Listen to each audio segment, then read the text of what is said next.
Un syndrome d'épuisement lié au travail lorsqu'on est déçu de ce fameux travail.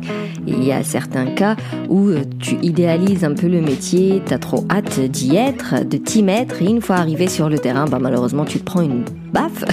Et avec le temps, vu que tu n'es plus en phase avec le métier que tu as choisi, tu peux développer des signes physiques, des douleurs, un mal-être qui aboutit finalement à un burn-out. Aujourd'hui, c'est Armelle de Dream in Chocolate Designs, c'est une designer tricot, une ancienne infirmière qui va nous parler du coup de son mal-être au travail et comment elle en est arrivée à ce tricot, à ce design tricot.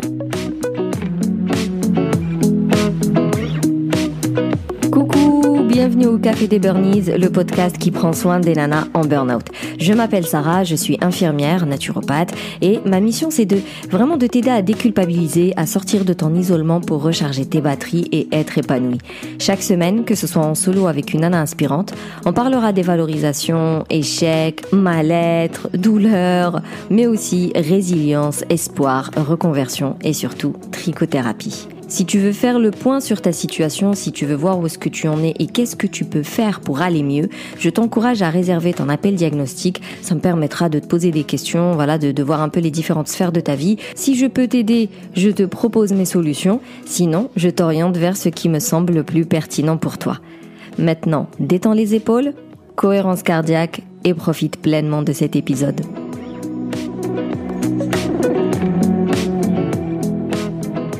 Alors bonjour, moi je m'appelle Armelle, j'ai 37 ans et je suis actuellement créatrice de patrons de tricot et j'étais, il fut un temps, infirmière. J'ai quitté la profession il y a déjà 8 ans suite à un début de burn-out et surtout à une agression dans le service hospitalier dans lequel je travaillais. Et de toute façon, il était à ce moment-là très grand temps que je quitte la profession parce que j'étais en train de devenir une infirmière complètement aigrie. J'avais plus du tout de motivation pour mon travail. J'avais du mal à sourire aux patients. Je pense que j'étais à la limite de la maltraitance certaines fois, avec des paroles ou un manque de temps accordé à des patients qui étaient en demande. Enfin, j'ai quitté le milieu hospitalier. J'ai essayé de faire un peu de médecine du travail pour rebondir un peu. Puis j'ai arrêté aussi très vite parce que ça ne me correspondait pas du tout. Et en fait, au moment où j'ai quitté, j'étais enceinte au tout début de ma grossesse. Et en fait, cette grossesse a été très difficile pour moi d'un point de vue psychique. Je pense que j'étais en train un peu de décompenser le fait que j'avais quitté mon travail et que je ne m'épanouissais plus. Et j'ai été très, très angoissée par cette grossesse. Alors que c'est pas dans mon schéma d'être angoissée comme ça. C'est à ce moment-là, du coup, que j'ai décidé de canaliser, on va dire, mes angoisses dans les loisirs créatifs. Alors même si les loisirs créatifs, ça a un peu toujours fait partie de ma vie, parce que j'ai appris à broder à l'école, j'ai commencé à tricoter, j'avais 16 ans. Et j'ai débuté la couture à ce moment-là. Et ça m'a un peu aidée. Et puis, le temps passant, je me suis mise de plus en plus à tricoter. Et puis un jour, j'ai décidé de faire quelque chose de toutes ces connaissances que j'avais acquises. Et je me suis lancée dans le design tricot. Et du coup, pour revenir à ton épuisement au travail, est-ce que, déjà à l'époque, est-ce que tu connaissais le burn-out ? Un tout petit peu. J'avais déjà entendu ce que c'était. J'avais déjà dû voir un ou deux reportages, mais pas non plus plus que ça. Tu penses qu'il y a eu des signes que tu avais ignorés, là, avec du recul ? Bon, déjà, j'ai quand même, dans ma carrière, beaucoup changé de poste. Je pense que c'est un premier signe, déjà, en fait. Là. Quand on change une fois, ça va, mais quand on change 5 fois, et peut-être que c'est pas une question de poste, que c'est une question d'orientation professionnelle. Et l'un des premiers signes qui aurait dû m'alarmer, je pense, c'est que j'ai eu un lumbago. Donc j'ai eu le dos bloqué pendant 2 semaines. À l'époque, j'avais 28 ans, donc c'était un petit peu jeune quand même pour faire ce genre de problème. Et je pense que c'était déjà un signe que mon corps m'envoyait. Il est temps d'arrêter. Et en fait, donc l'agression qu'on a subie dans notre service de soins, c'est arrivé peu de temps après. Donc je pense que c'était... Oui, voilà, il était grand temps. Tu m'avais dit, juste avant qu'on lance l'enregistrement, que tu travaillais de nuit. Oui. Et donc, est-ce que tu avais un peu peut-être discuté avec l'administration, les cadres, le service pour voir s'il y a quelque chose à faire pour arranger la situation? Alors, donc, quand on a été agressé, donc on a eu le droit à un échange avec un psychiatre. Bon, de ça, du coup, c'était plutôt très orienté sur le traumatisme qu'on aurait pu subir, mais bon, ça ne pouvait pas nous apporter de solutions vraiment concrètes. Après, à l'hôpital, les cadres, ils n'ont quand même pas beaucoup de champ d'action. Surtout que moi, j'étais dans une très grande structure, donc les étages hiérarchiques, il y en a des tonnes avant d'arriver à la personne qui peut faire quelque chose. Et puis de toute façon, le problème des hôpitaux, de manière générale, c'est que c'est des établissements qui doivent rester ouverts, accessibles à chacun. Donc comment sécuriser un tel espace, quoi. Mon premier poste aussi, qui était aux urgences, je l'ai quitté aussi pour les mêmes raisons, parce que c'était pareil, c'était pas du tout sécuritaire. Et en fait, quand on en discute avec les cadres, la seule chose qu'ils te répondent, c'est on peut rien faire. Voilà. Le souci avec le métier d'infirmier et toute la santé en réalité, c'est qu'on idéalise plus le travail. On est persuadé que tout le monde est là pour être utile à l'autre, pour aider l'autre. Et après, sur le terrain, on se rend compte que finalement, c'est une administration comme une autre. Et du coup, tu te retrouves à être pressé comme un citron, à travailler pour 2 personnes, à ne pas être reconnu pour le travail que tu as accompli, avoir une paye qui ne couvre pas toutes tes responsabilités. Donc finalement, c'est pas du tout un travail valorisé. Et voilà, à chaque fois que tu te plains, la seule réponse que tu as, c'est « J'entends bien ce que tu me dis, mais je peux rien faire ». Moi, c'est une phrase que j'ai beaucoup entendue. J'entends bien là, je le supporte plus. Oui, moi aussi, j'ai beaucoup entendu ça. Et tu penses que si tu n'avais pas été enceinte, tu vois, s'il n'y avait pas la grossesse, comment ça aurait été la suite? Enfin, moi, j'ai jamais envisagé de ma vie d'avoir un boulot juste alimentaire, quoi. Il faut qu'il y ait un minimum d'intérêt et de passion dans le boulot que je fais. Donc, la médecine du travail, c'est clairement... Enfin, au début, je pensais que je pourrais y trouver de l'intérêt. Je pense qu'il y a des entreprises qui peuvent te permettre de trouver de l'intérêt. Donc là, moi, où j'étais, non, c'était pas du tout... Il y avait quasiment rien à faire, en fait, en tant qu'infirmière, quoi. Et du coup, je pense que oui, si j'avais pas été enceinte, j'aurais peut-être fini par essayer de retourner. Peut-être que je me serais orientée vers du soin à domicile. Donc voilà, tu as eu des années dans le milieu médical, tu étais épuisée, tu étais fatiguée de plus en plus, puis un jour, voilà, cette agression-là était un peu la goutte qui a fait déborder le vase, mais surtout, tu es tombée enceinte. Et finalement, ça a été le moment d'introspection où tu t'es dit non, là, je reprends pas le boulot. De toute façon, j'avais que ça à faire, du coup. Parce que j'ai arrêté de bosser. J'étais enceinte de 10 semaines. Donc, j'ai eu beaucoup de temps pour moi à ce moment-là. Je me suis vraiment posé la question quand elle a eu 1 an. Je me suis dit, qu'est-ce que je fais? J'ai un peu cherché. Je m'étais même inscrite à la NPE. Pôle emploi. Pôle emploi, merci. J'ai un trou. Mais avant, c'était la NPE. Je m'étais dit... oui, Pôle emploi, merci. Et je m'étais dit, est-ce que par là, je pourrais peut-être trouver des formations qui me permettent de me réorienter un peu. Puis voilà, quand tu dis que tu es infirmière, ils te rigolent un peu au nez. Il n'y a pas de chômage, madame, dans votre profession. Qu'est-ce que vous venez faire ici? Voilà, puis en fait... Du coup, finalement, j'ai dû me poser la question pendant 1 ou 2 mois, puis après, j'ai laissé tomber. Et tu n'avais pas pensé à tu sais, genre à d'autres métiers pour les infirmiers, genre anesthésiste, cadre, évoluer dans le métier en lui-même? Si, j'avais un peu regardé aussi, mais en fait, je me voyais pas trop reprendre une formation, surtout payante. Le problème, c'est faire une formation qui coûte 10 000 euros. C'est pas envisageable de toute façon. Plus trouver une solution de garde, puisque du coup, Pôle emploi ne me proposait pas de solution.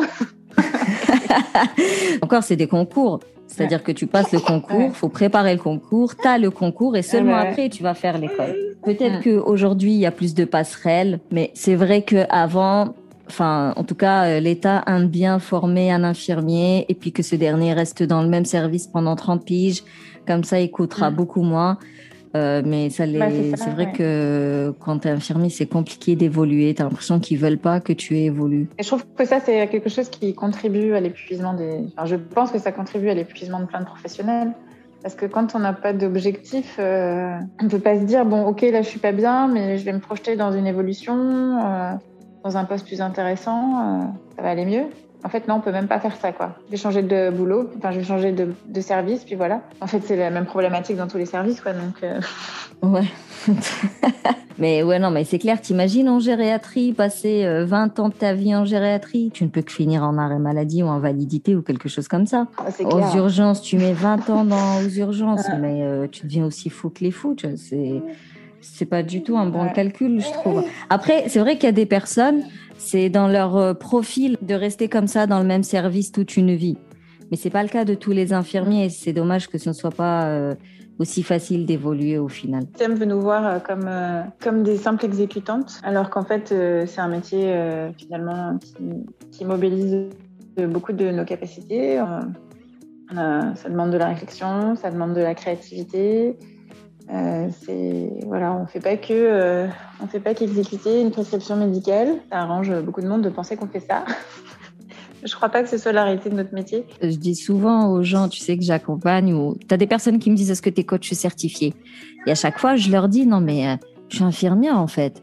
Et dans l'inconscient collectif, un infirmier, il passe, il donne des comprimés et il part, visiblement.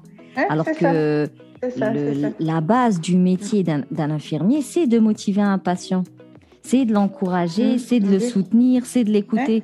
Le problème aujourd'hui, c'est que l'État ne nous donne pas ce luxe. C'est devenu un luxe de pouvoir se poser au chevet d'un patient et de l'écouter et de l'encourager, tu vois, d'être vraiment attentive et bienveillante. Mais à la base, notre métier, avant même de donner un médicament ou de refaire un pansement ou de poser un injectable, c'est surtout d'observer le patient, de le comprendre et de lui donner les bons outils pour qu'il soit acteur de sa santé, qu'il prenne soin de lui, qu'il tombe pas dans un syndrome de glissement, donc il devient dépressif et compagnie. C'est vraiment de le coacher. C'est pas un terme que tu vas utiliser en formation, mais c'est ça en fait la base de notre métier. C'est aussi un peu un métier de détective en fait. Il faut aussi que tu fasses ton enquête, faut que tu apprennes à connaître ton patient pour comprendre certaines choses, poser des questions.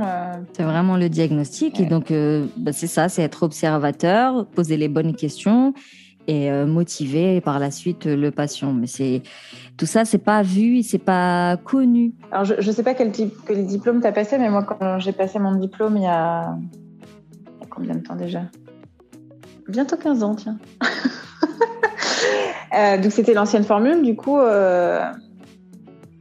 on passait quand même vachement de temps sur les diagnostics infirmiers et quand tu te mets à bosser, c'est quelque chose qui n'existe presque plus en fait. Enfin, on te laisse plus le temps de faire cette partie-là de ton boulot, quoi. Alors moi, quand je suis arrivée, j'étais la première promo sans MSP, sans mise en situation là. Mais le diagnostic infirmier, tu peux pas y échapper. C'est la base de notre métier, le fait d'être observateur, d'analyser, de faire des causes à effet, de relier des choses et de trouver les bonnes solutions.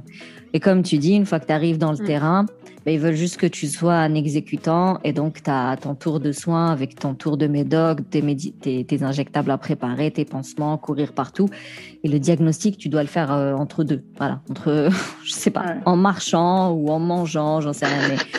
Mais tu t'essaies aux toilettes, tiens. Aux toilettes, alors. Quand tu as le temps d'y aller.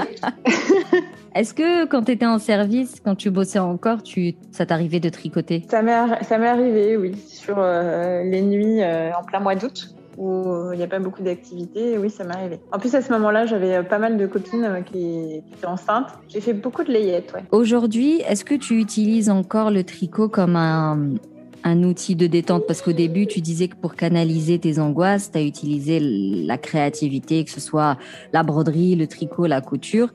Est-ce qu'aujourd'hui, c'est toujours le cas? Je pense que je pourrais pas m'en passer, en fait. C'est devenu inconscient, en fait. C'est un réflexe, on va dire.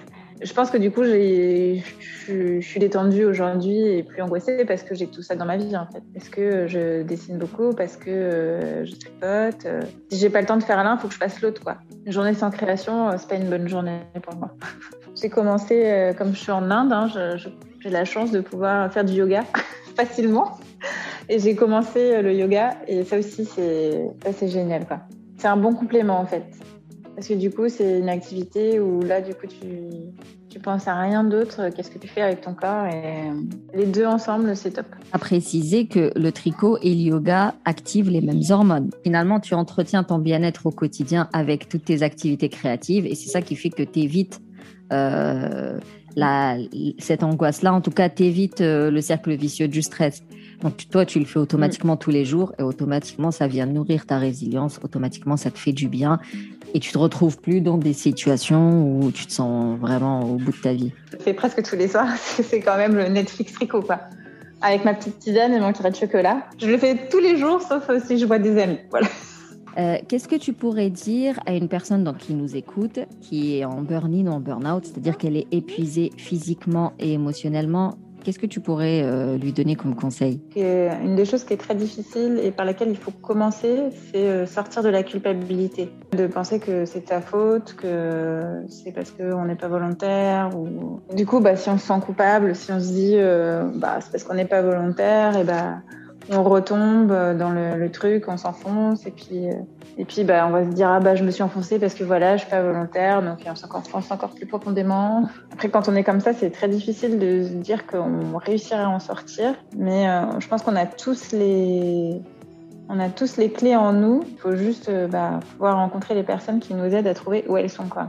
Et qu'est-ce que tu dirais à cette nana pour qu'elle se lance dans le tricot? Que c'est trop bien.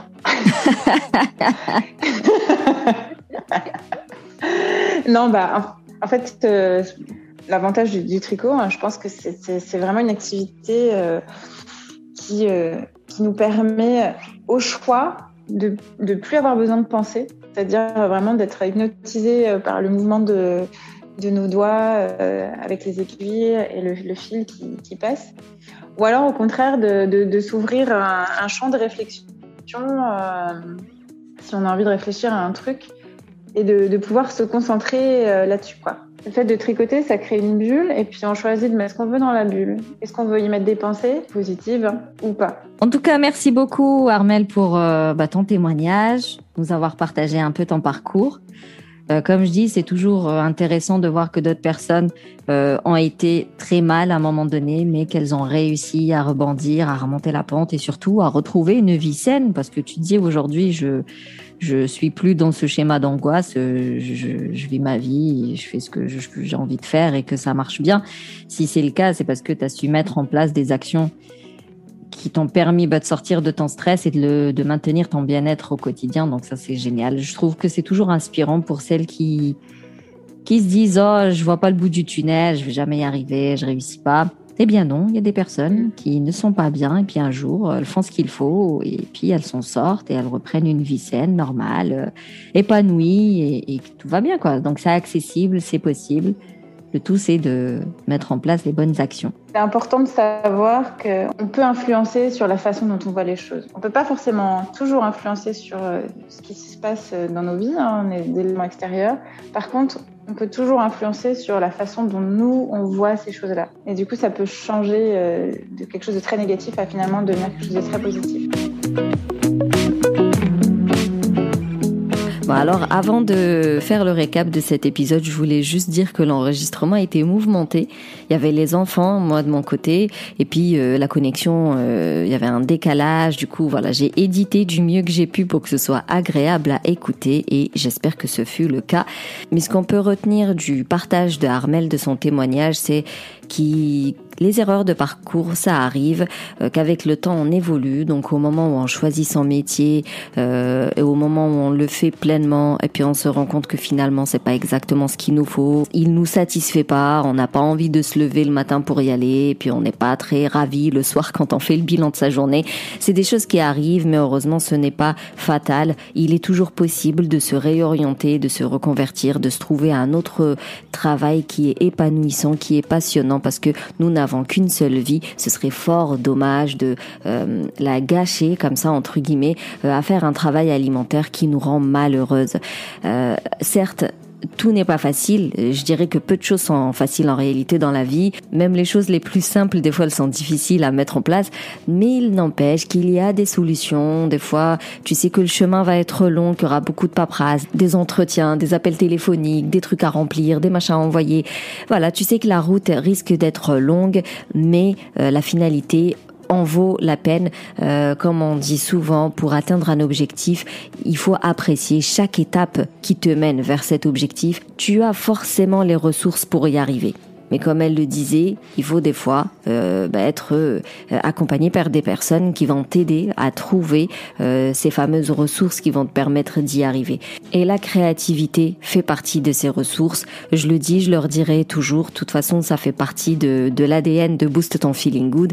La trichothérapie, c'est un outil qui a fait ses preuves et qui vraiment permet de booster l'estime de soi, de méditer, de mettre de l'ordre dans sa tête, d'apprendre un peu l'auto-hypnose, de prendre du temps pour soi, et le fait de nourrir ce bien-être au quotidien va venir nourrir ta résilience qui va te donner cette force mentale pour affronter ton quotidien et aller au bout de tes objectifs, que ce soit éviter un burn-out, te reconstruire après un burn-out, changer de boulot, se lancer dans une activité qui t'intéresse. C'est des petites actions au quotidien qui vont créer les grandes actions. En fait, c'est vraiment l'effet cumulé. Être à l'écoute de soi permet de savoir si tu es au bon endroit ou pas, si le travail te plaît ou non, et si tu as envie de le changer.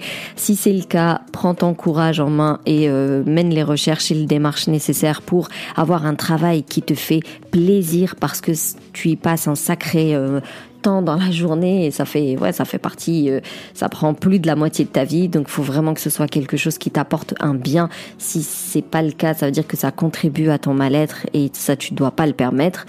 Et enfin, les ressources ne viendront pas de l'extérieur, c'est-à-dire que personne ne va venir te sauver, tout est en toi. C'est juste que c'est difficile de trouver les clés quand on est dans le brouillard, et c'est pour ça que tu as besoin d'une personne tierce, voilà, d'un point de vue objectif, impartial, qui va venir te guider et dissiper ce fameux brouillard. En tout cas, merci plus pour ton écoute. Si tu veux soutenir le podcast, tu peux me laisser un avis, me dire par exemple ce que tu as pensé de cet épisode, je le lirai au prochain podcast. Tu peux me mettre 5 étoiles sur la plateforme d'Apple Podcast et puis tu peux le partager tout partout autour de toi pour qu'il soit accessible à ceux qui en ont besoin. Si tu as besoin de plus d'infos, si tu veux qu'on échange au sujet d'un épisode précis, je te renvoie vers Instagram. Tu peux tout m'écrire dans les commentaires, je te répondrai avec grand plaisir. Et d'ici là, booste ton feeling good.